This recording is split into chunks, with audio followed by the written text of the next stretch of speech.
le président Laurent Gbagbo a financé accidentellement, je dis bien accidentellement, le commando invisible.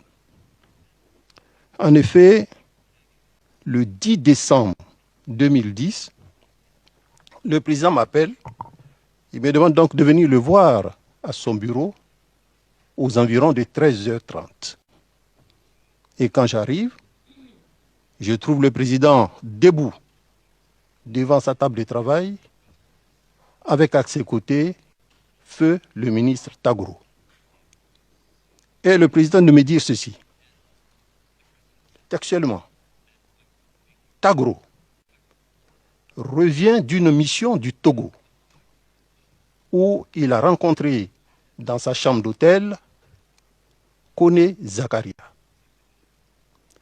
Après avoir parlé avec lui, Koné Zakaria est d'accord, moyennant 500 millions de francs, en vue de s'acheter des armes, des munitions et autres, de désorganiser le dispositif des forces républicaines de Côte d'Ivoire, c'est-à-dire les ex-FAFEN, à l'est de la Côte d'Ivoire. Et il me demandait de lui indiquer un point à partir duquel Koné Zakaria allait commencer son action.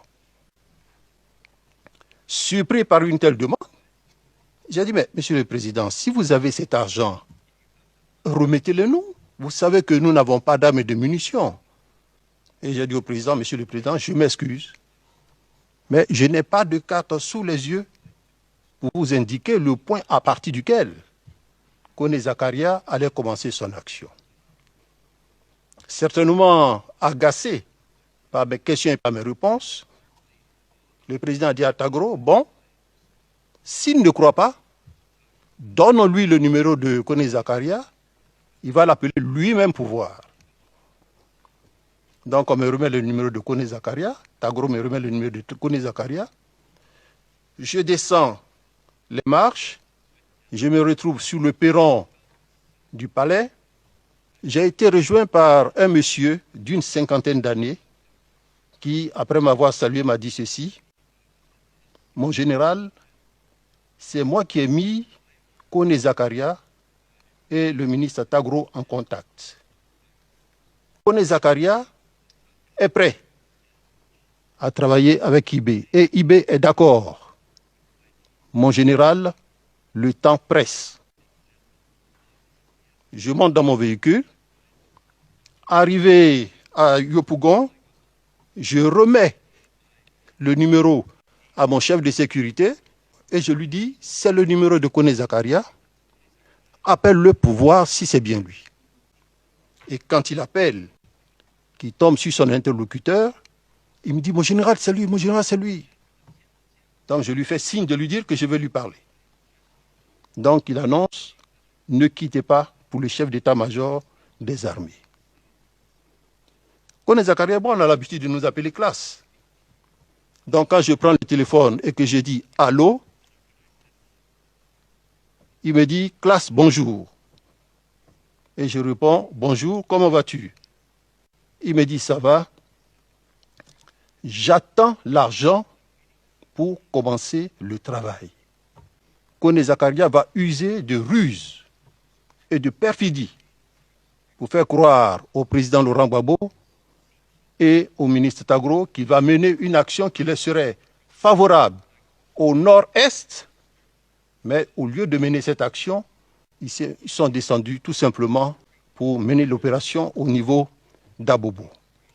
L'argent remis a servi donc, maître, à l'infiltration des éléments de Koné Zakaria.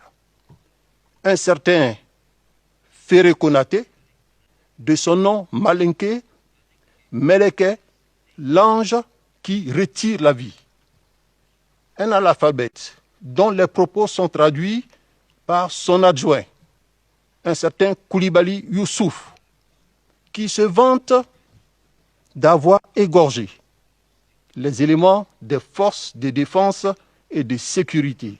C'est le même Koné Zakaria qui, lorsque je suis allé au Golfe, le 12 avril 2011, pour faire allégeance au nouveau président de la République.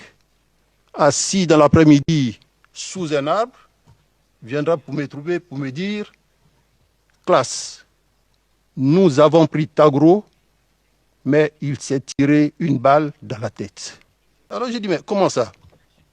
Pourquoi l'a-t-il fait? Était-il armé? Est-il mort ?» L'intéressé se contentera de me dire « Non, nous l'avons transporté dans une clinique. » Et j'en ai profité pour lui demander « Mais est-ce qu'on t'a donné l'argent ?» Il a répondu par l'affirmative.